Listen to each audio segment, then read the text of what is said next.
Hello guys, இன்றைக்கி நம்ம என்ன பார்க்க போகிறோம்னா சிக்கன் பிரியாணி எப்படி பண்ணுறதுன்னு பார்க்க போகிறோம். சிக்கன் பிரியாணிக்கு சீரக சம்பா அரிசி 3/4 கிலோ எடுத்து வச்சுருக்கேங்க. இந்த டம்ளரால் ஒரு 3 டம்ளர் அரிசி எடுத்து வச்சுருக்கேன். இந்த அரிசி ஒரு 15 நிமிஷம் ஊற வச்சுக்கலாங்க. சிக்கன் ஒரு 1 கிலோ எடுத்திருக்கேன். 3/4 கிலோ சேர்த்தாலே போதுங்க. நான் 1 கிலோ எடுத்திருக்கேன். அடுத்ததாக ஒரு 10 பல் பூண்டு எடுத்திருக்கேங்க. 3 ஏலக்காய் எடுத்திருக்கேன். ஒரு அன்னாச்சி முக்கு, 4 கிராம்பு, ஒரு சின்ன துண்டு பட்டை, ஒரு பீஸ் இஞ்சி. இதை நல்லா பேஸ்ட் பண்ணி எடுத்துக்கலாம். அடுத்ததாக ஒரு 2 பெரிய வெங்காயம் எடுத்து நல்லா நைஸாக கட் பண்ணி எடுத்து வச்சுருக்கேங்க.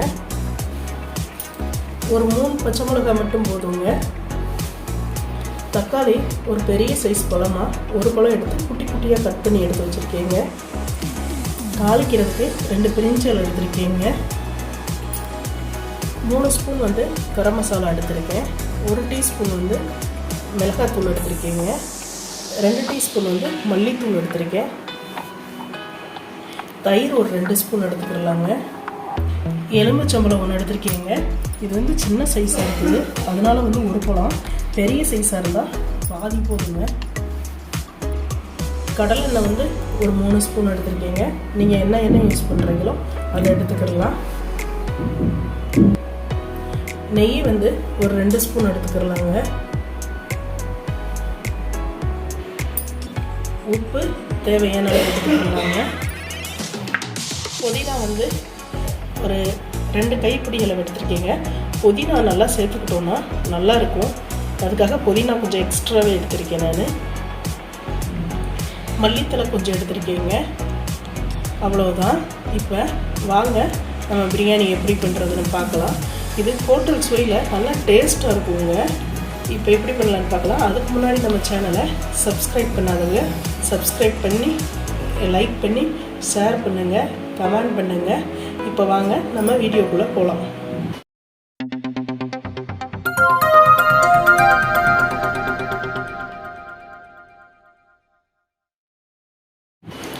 இப்போ நம்ம ஸ்டவ் ஆன் பண்ணி குக்கரை ஸ்டவ்வில் வச்சுக்கோங்க. குக்கரில் தான் இன்றைக்கி நம்ம சிக்கன் பிரியாணி பண்ண போகிறோம். இப்போ அடுத்ததாக எண்ணெய் சேர்த்துக்கிடலாம். 3 ஸ்பூன் கடலை எண்ணெய் வச்சுருந்தோம்ல, அதை சேர்த்துக்கிடலாம். ஆயில் கம்மியாக வேணும்னா ஒரு 2 ஸ்பூன் சேர்த்துக்கோங்க. ஆனால் இதுவே நார்மலாக தான் இருக்கும், சிக்கன் வேகணும்ல, அதனால். அடுத்ததாக நெய் 2 ஸ்பூன் சேர்த்துக்கலாம்.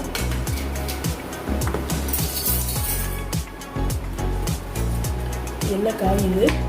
இந்த டைமில் இந்த ஸ்பூனால் 2 ஸ்பூன் நெய் சேர்த்துக்கிடலாம். நெய் வேணான்னா லைட்டாக தேங்காய் எண்ணெய் ஒரு 2 ஸ்பூன் சேர்த்துக்கோங்க. தேங்காய் எண்ணெய் நெய்யாட்டம் நமக்கு சாப்பாடு ஒன்றோட ஒன்று ஒட்டாமல் வரும். நெய் வேண்டான்றவங்க தேங்காய் எண்ணெய் சேர்த்துக்கோங்க. இப்போ நல்லா காயட்டும். நெய்யும்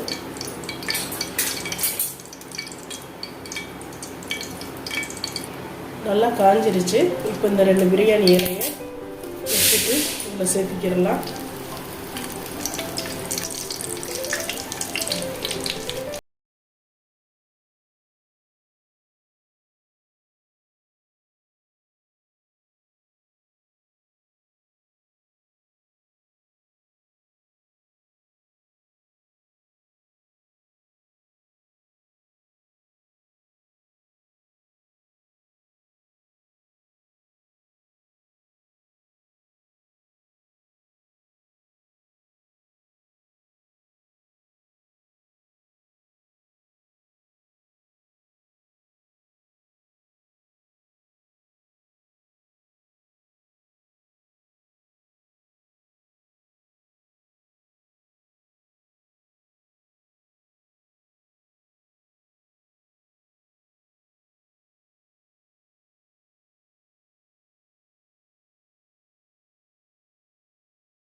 பார்க்கலாம்.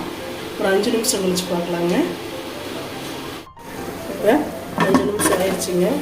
மூடியை ஓப்பன் பண்ணிக்கலாம். ஓப்பன் பண்ணிட்டு நல்லா கிளறி ஊற்றிக்கலாம். அந்த எண்ணெயிலே வேக விட்டுக்காதுங்க. ரொம்ப நேரம் வேக விடக்கூடாது.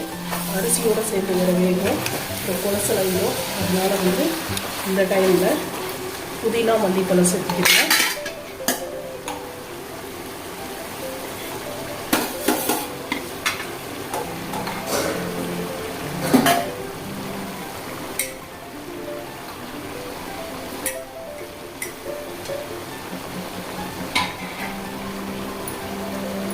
கிளறி விட்டுக்கலாங்க. சேர்த்துக்கிட்டோம்.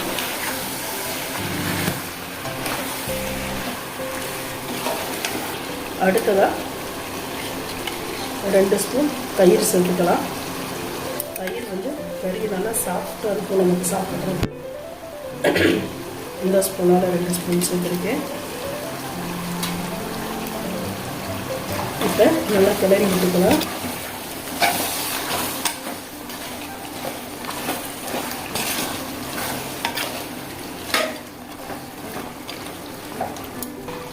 அடுத்து நம்ம 3 டம்ளர் அரிசியை நல்லா கழுவி எடுத்துருக்கோம். தண்ணி இல்லாமல் சேர்த்துக்கிறணும். நல்லா தண்ணியை வடிய விட்டுருந்தாங்க. அப்போ தான் வந்து நமக்கு உதிரியாக இருக்கும், இல்லாட்டி குழஞ்சிரும். இப்போ அரிசியை சேர்த்துக்கோங்க. சேர்த்துட்டு நல்லா கிளறி விட்டுக்கலாம். இப்போ அரிசியை சேர்த்துட்டோம். அடுத்ததாக இந்த டம்ளரில் 3 டம்ளர் வந்து அரிசி எடுத்துருந்தோம். அதனால் 1 டம்ளருக்கு 1.5 டம்ளர் தான் தண்ணி சேர்த்திக்கணும். டம்ளருங்களில் எது பாத்திரத்தில் எடுத்தாலும் சீரக சம்பா அரிசிக்கு வந்து 1க்கு 1.5 தான் சேர்க்கணும். இது வந்து 1, 2, 3,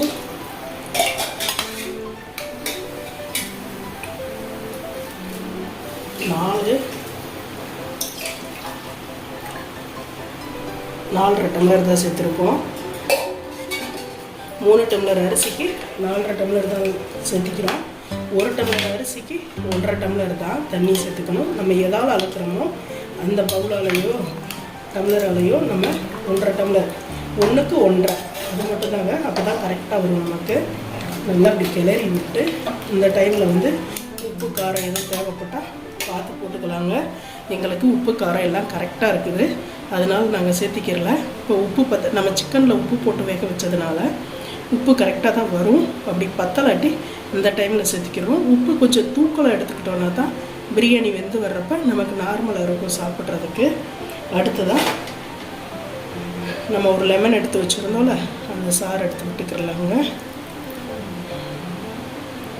நல்லா கொதிச்சு வரட்டும். அதுக்கப்புறம் நம்ம மூடி போட்டுக்கலாம். இப்போ நல்லா கொதிச்சு வந்துருச்சுங்க. அந்த டைமிங்கில் வந்து நல்லா கிண்டி விட்டு நல்லா கிளறிடலாம். கிளறிட்டு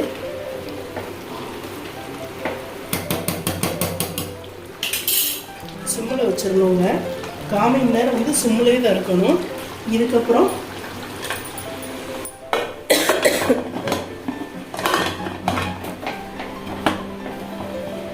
மூடி போட்டு மூடிட்டோங்க. இப்போ வெயிட் போட்டு விட்டுறலாம். வெயிட் போட்டு சிம்மில் வச்சு ஒரு 15 நிமிஷம் அப்படியே இருக்கட்டுங்க. அதுக்கிடையில் வந்து ஒரு விசில் வந்துட்டு ஆஃப் பண்ணிக்கலாம். வெயிட் போட்டுட்டோங்க. இப்போ சிம்மில் வச்சுருக்கோம். 15 நிமிஷம் ஆகட்டும். அதுக்கு இடையில் ஒரு விசில் வந்தால் மட்டும் எடுத்துடலாங்க. சரிங்க. இப்போ 15 நிமிஷம் ஆச்சுங்க. நம்ம ஆஃப் பண்ணிட்டோம். ஸ்டீமெல்லாம் நல்லா இறங்கிருச்சு. இப்போ வாங்க ஓப்பன் பண்ணி பார்க்கலாம் பிரியாணி எப்படி வந்திருக்குன்னு. அவ்வளோதாங்க, சூப்பராக ரெடி ஆயிடுச்சு நமக்கு பிரியாணி. நல்லா கிளறி விட்டுக்கலாம். பாருங்கள், நல்லா கலர்ஃபுல்லாக நல்லா வந்திருக்கு. இப்போ நமக்கு பிரியாணி ஒன்றோட ஒன்று ஒட்டாமல் சூப்பராக வந்துருச்சுங்க. அடி பிடிக்கலைங்க. நல்லா கிளறியாச்சு. இப்போ வாங்க ஒரு தட்டில் சர்வ் பண்ணிவிட்டு காமிக்கிறேங்க. இப்போ நமக்கு சுவையான சிக்கன் பிரியாணி ரெடி ஆயிடுச்சுங்க. பாருங்கள், ஒன்றோட ஒன்று ஒட்டாத பொது பொதுன்னு இருக்குது. இந்த பக்குவத்தில் பண்ணால் நல்லா டேஸ்ட்டாக வருங்க. நல்லா டேஸ்ட்டில் இருக்குங்க. ஆனியன் ரைத்தா, சிக்கன் பிரியாணி, செம காம்பினேஷனுங்க. நம்ம சேனலை சப்ஸ்கிரைப் பண்ணாதவங்க சப்ஸ்கிரைப் பண்ணுங்கள், லைக் பண்ணுங்கள், ஷேர் பண்ணுங்கள், கமெண்ட் பண்ணுங்கள். பக்கத்தில் இருக்கிற பெல் பட்டனை கிளிக் பண்ணுங்கள். நாங்கள் போடுற ஒவ்வொரு வீடியோவும் உங்களுக்கு உடனுக்குடனே நோட்டிஃபிகேஷனில் வருங்க. Thank you guys.